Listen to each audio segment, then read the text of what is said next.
Me ollaan nyt täällä Ilmatorjuntamuseon pihalla Tuusulan Hyrylässä. Ja tässä on Sari Rinne. Ja tässä Niina Mikkonen. Sari on Tuusulan oma puuhapirkko. Aika moni täällä paikkakunnalla kutsuu mua katutytöksi. Ja se tulee siitä, että mä teen tapahtumia, mitkä on, voisiko sanoa, että ne on katukulttuuria. Ja ne melkein kaikki tapahtumat tapahtuu jossain kadulla tai nurmikolla tai pihalla tai parkkipaikalla. Niin eikö mä ole silloin niin kuin alueen katutyttö? Meillä on tänään ollut täällä kuntojumppa-tapahtuma ja pihakirppis. 11 alkoi kirppari, pihakirppilaisia tuli meille yli 70 tänne. Syke Tuusulahan aloitti sitten kello 12 tällaisella lapsijumpalla ja siellä sitten lapset sai tehdä kaikkia kivaa ja siinä niin kuin leikin lomassa ikään kuin tuli sitten se liikkuminen. Sillä laillahan lapsia tietysti pitää vihkiäkin liikkumiseen, että se pitää olla hauskaa. Syke Tuusulan lastenjumpan jälkeen tuli sitten varsinainen kuntojumppa.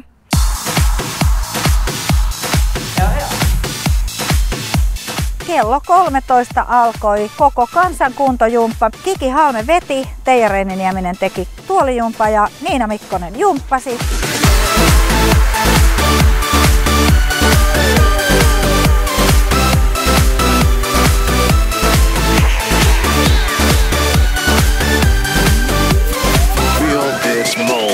Pelkkä jousta. Vielä. Toinen puoli.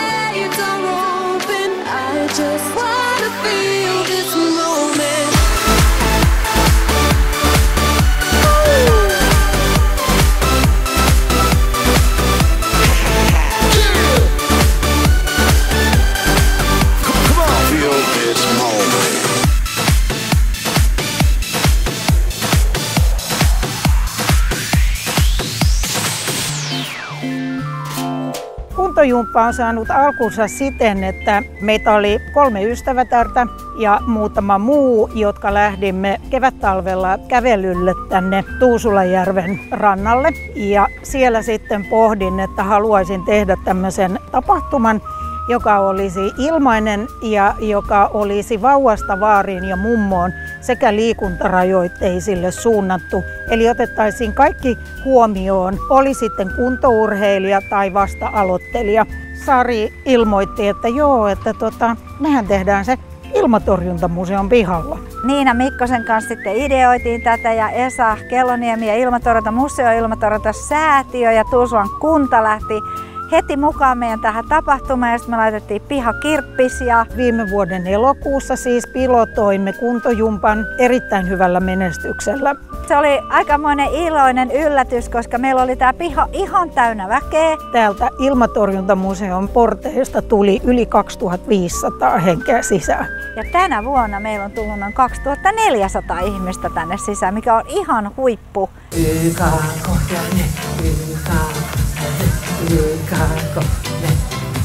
vielä vähän. Tänne. Ristiin.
Meillä oli Pirkko Mannola täällä. Mä olen seurannut tietenkin sattuneesta syystä urasi. Ja minä sinullasi myöskin sattuneesta syystä. Aviopuolisosi Timon tunsi niin hyvin ja meillä oli paljon yhteisiä projekteja aikana. Luodas vielä hiukan viipyisin. Hiukan vielä, hiukan vielä, hiukan vieläkin. Silloin aavistaisin, että onnen saisin, josta ennen haaveilin. Eli oli aivan mahtavaa saada Pirkko tänne suojelijaksi, koska Pirkko on erittäin hyvä esimerkki siitä, että mitä liikunta ihmiselle tekee, kun se on sulla koko elämän mittaisen matkan mukana. Mun isä oli voimisteluopettaja, silloin kutsuttiin, ja hän venytti ja vanutti mua jo lapsena. Näinpä heidän perheessä sitten tämä liikkuminen tuli luonnollisesti sitten Pirkonkin elämään mukaan. Ja isän kanssa jumpattiin aina kun tuli vieraita, niin isä pisti tyttären tekemään vaakaa ja heitetäänpä puoli volttia, seilotpa käsilläsi. Tämä on jäänyt mulle niin kuin jumppa, ihan voimistelu. Siitä mä tykkään ihan hirveästi.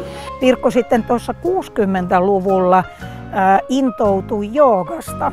60-luvulla oli semmoinen oopperalaulaja kuin Ture Ara. Ja hän toi Suomeen hatha-joogan. Häneltä mä opin oikean hengityksen. Koska Pirkko on estraaditaiteilija, hän laulaa ja näyttelee, niin hengittäminen hän on hänen lajinsa. Että Jordan aina sanoo, kun mä sanon, että en mä nyt tänään viittis mennä, sanon, mene nyt, sanot niin hyvällä tuulella aina kun sä tulet. Että siis kun se vau, kauhean väsyneinen menee, tulee kotiin, että herranjestas, kun kaikki harrastat sitä joukkoa, tää on niin ihanaa. Ja sittenhän Pirkko kertoi, että hän hyvän ystävänsä, legendaarisen meikkitaiteilija Raili Hulkosen kanssa harrastaa myöskin sauvakävelyä. Kävely on niin hyvä harrastus. Me Raili Hulkosen kanssa kävellään mettässä Olarissa, nautitaan metsän tuoksuista ja noita täytyy tehdä paljon, noita niin sanottuja kyykkyjä. Se on tärkeää, joka just tämmöinen portaista laskeutuminen, nouseminen. Mulla on kotona semmoinen tanko, jonka mä pistän tuonne seläntaan ja sitten tehdään kyykkyjä. Hän täyttää joulukuussa 85 vuotta ja edelleen taittuu spagaatti. Mun piti sanoa, että kato keikalla, kun mä oon Hanulistin kanssa, Pekka Pentikaisen kanssa keikalla, niin mä sit sanoin, että mä pääsen kyllä alas sinne spagaattiin, mutta viittisiks nostaa mut ylös. Ja se on kauhea työ aina, kun se ottaa haitakin pois selästä. En tiedä toista 85-vuotiaasta, jolta spagaatti taittuu tosta noin vaan ilman mitään lämmittelyä. Ai herregud. Girl, yes, I wanna be your lover. Take a chance when I was like no other. On the dance floor, getting down. Hold tight, I never let you down. My love, definitely the heat like Porsche, man. I'm on bended knee, loving you, not like your brother.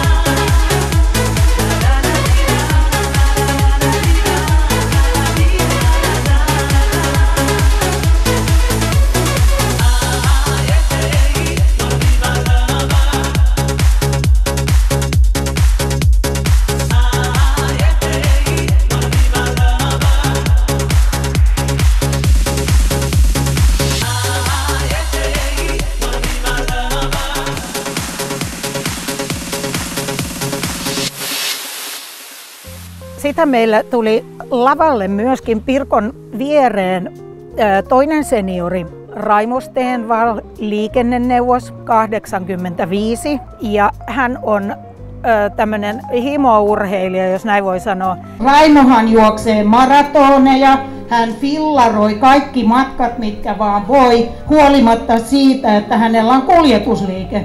Raimo on kerännyt Kalevan kierroksien kautta nuorille yli 1 miljoona euroa nuorten liikunnan hyväksi. Liikkuminen on tärkeää. Ihan pikkupojasta asti on liikuttu pyörällä ja jalan ja hiihtään, että se on ollut yksi tärkeä osa pitää itseään kunnossa. Eikä maha kasva. Sulla ei ole yhtään kyllä mahaakin. Kyllä mulla on, mä peitän sen tähän tänne alle näin. Pormestari Kalle Ikkelä nousi kanssani lavalle ja kysyin sitten tietysti Kallelta, että ilmeisesti tämä on ollut sitten ihan hieno juttu, koska Tuusulan kunta, kiitos siitä, on edelleen mukana. Ilman muuta tapahtuma oli välittömästi ensimmäisellä kerralla erittäin onnistunut ja saatiin tosi paljon ihmisiä liikkeelle. Ja niin kuin tälläkin kertaa, ja ilmat suosii meitä, niin ilman muuta me jatketaan tämän tyyppisiä tapahtumia. Kalle totesi, että tämmöisiä tapahtumia tarvitaan ja kunta tervehtii niitä ilolla jatkossakin. Ja hienoa, että me eri järjestöt on lähtenyt mukaan tänne ja urheiluseurat, niin pääsee niihin tutustumaan ja heitä jututtamaan ja ehkä löytää sieltä sitten uuden harrastuksen itselleen.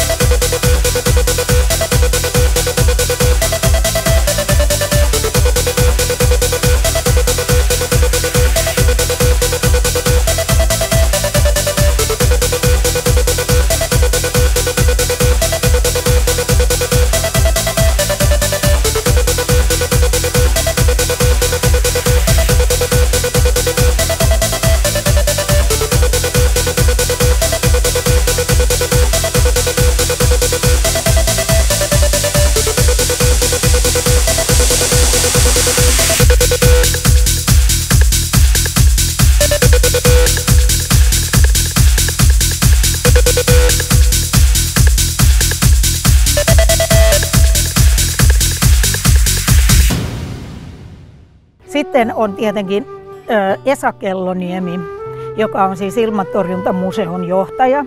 Ja Esa on sitten mahdollistanut sen, että fasiliteetit on sellaiset, että kaikki toimii. Tämä sopii hyvin Ilmatorjuntamuseon pirtaan tällaiset tapahtumat, koska me olemme tällainen yhteisöllisiä palveluja tuottava organisaatio ja meillä on hyvä yhteistyö Tuusulan kunnan kanssa. Kunta pitää yllä meidän kiinteistöä ja me vastaavasti tarjoamme museopalvelut kuntalaisten ja myöskin muiden käytettäviksi.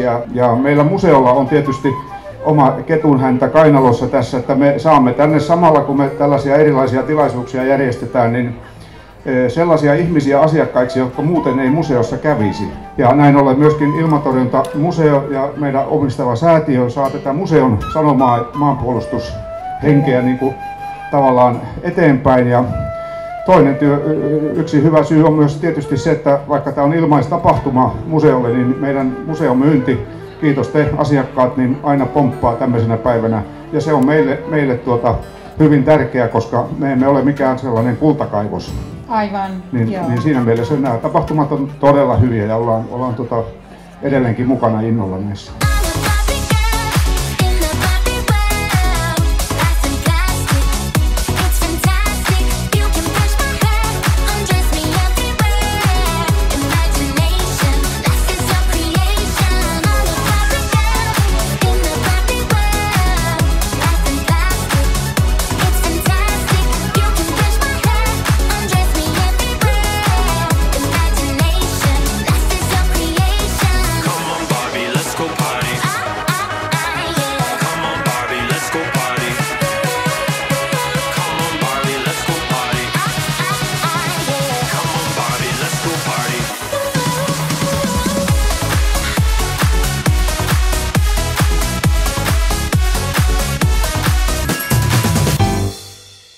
Ja sitten kello 14 alkoi tämä Tuusulan oma Tuusula Syke vetämään 2 erilaista, vähän semmoista hikijumppaa. 1, 2, 3, 2, 2, 3. Nyt jatka tätä. Kädet mukaan. Alas, 2, 3, 4. Tulee. Alas, 2, 3, 4. Alas.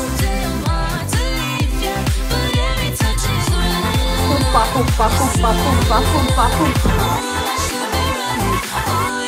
Hei, sitten mennään. Alhaalta. Alhaalta. Oho, just noin.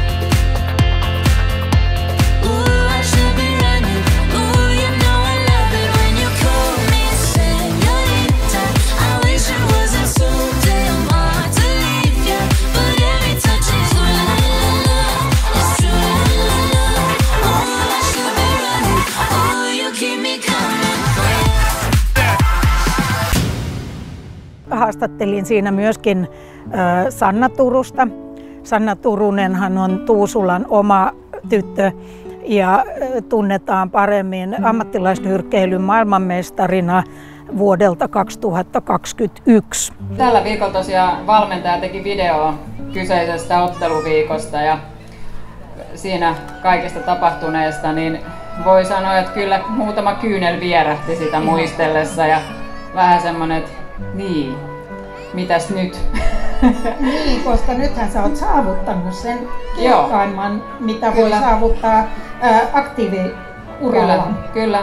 Ja nyt ollaan sitten valmennuspuolella tällä hetkellä, että meillä on Tuusulan nyrkkeilyseuran ottelijoita tuossa syyskuun alussa tuolla Tikkurilassa ottamassa amatööripuolella tai olympiatyylin puolen otteluita. Niin siellä ollaan, sinne valmistellaan nyt ottelijoita, että sitten näyttävät, mistä heidät on tehty. Sannan tarina on sikäli mielenkiintoinen, että hän oli vielä siinä 2018, jos oikein muistan, niin ihan sohvaperuna. Hän on painanut 115 kiloa ja se oli pelkkää läskiä. Nyt en tiedä mitä painaa, mutta kaikki on pelkkää lihasta. Tosiaan poika innostui nyrkkeilystä ja sitten hän ilmoitti, että kuule hei, meillä on aikuisten nyrkkeilykoulu, että tulisit sä sinne. Ja mikä parempi syy sitten oli, kun että oma poika kutsui mut treenaamaan hänen kanssaan samaa lajia. Ja mikä sen parempi, poika oli teini-ikäinen, oli aihe mistä keskustella kotona. Hän kehtasi jopa liikkuu mun kanssa tuolla kylillä. Tosin suorat housut ei saanut olla jalassa. Muuten kaikki oli fine. 4, 3, 2, let's go!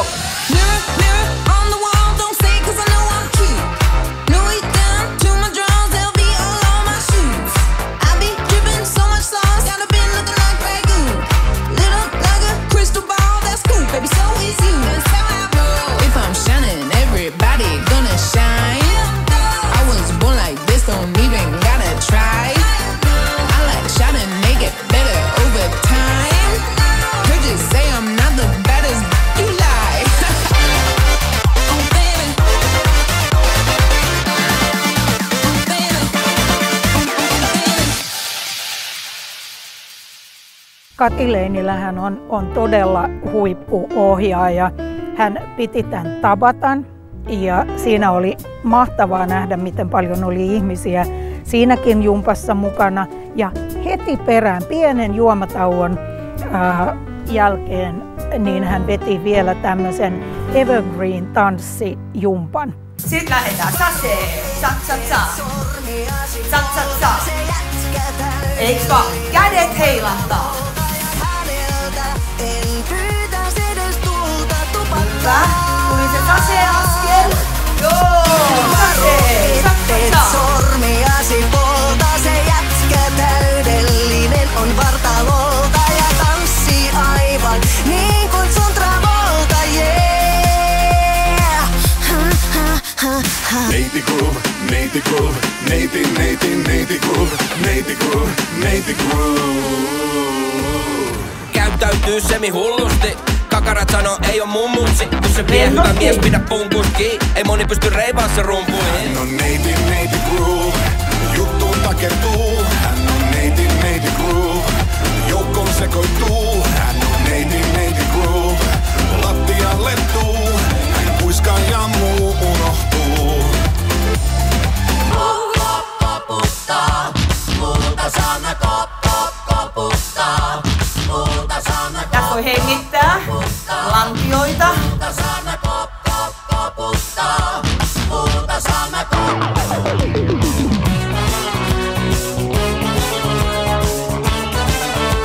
Uudestaan! Se on äijä, mikä puuki. Hyvältä näyttää niin kuin kuuluukin. Nyt on kunnossa puitteet ja muussit.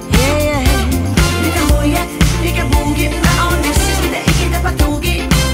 Se on varma, että tänään lähtee. Ne ei pysty pysäyttämään meitä. Mikä puuki. Mikä puuki.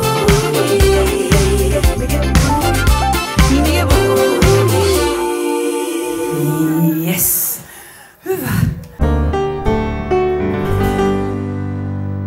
Sitten oli hienoa, meillä oli paikalla täällä 2 sometähteä, suurta sometähteä. Pinkit korkokengät Maiju Maju Annoliin ja sitten oli Hella-poliisi Kati Jaakonen.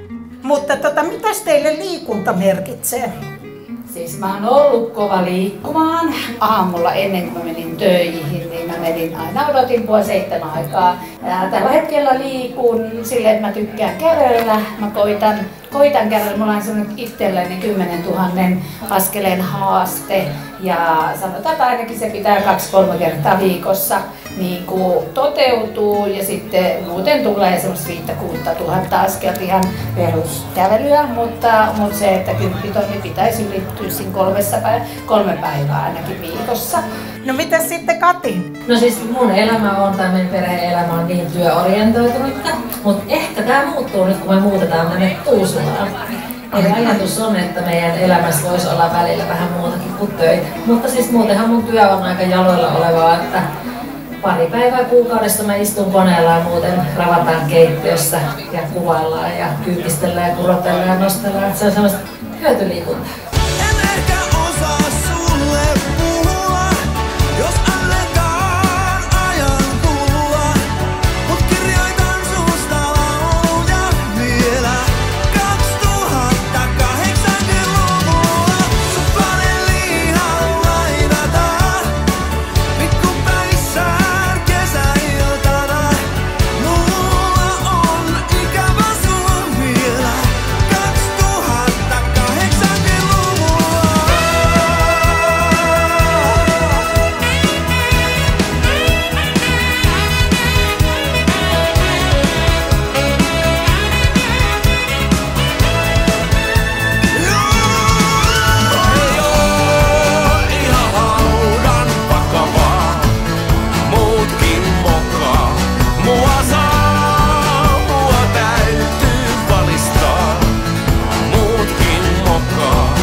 Kiitos.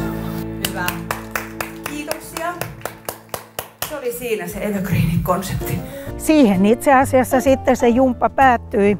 Meillä päättyi jumpat kello 15 ja kirpputori päättyi sitten kello 16. Ja kaiken kaikkiaan niin voi sanoa, että oli onnistunut tapahtuma. Ihmisiä tuli tuolla vastaan ja halasi ja sanoi, että oli aivan mahtavaa ja että kiitos. Tämä oli aivan huippu, että tästä on hyvä jatkaa ensi vuonna.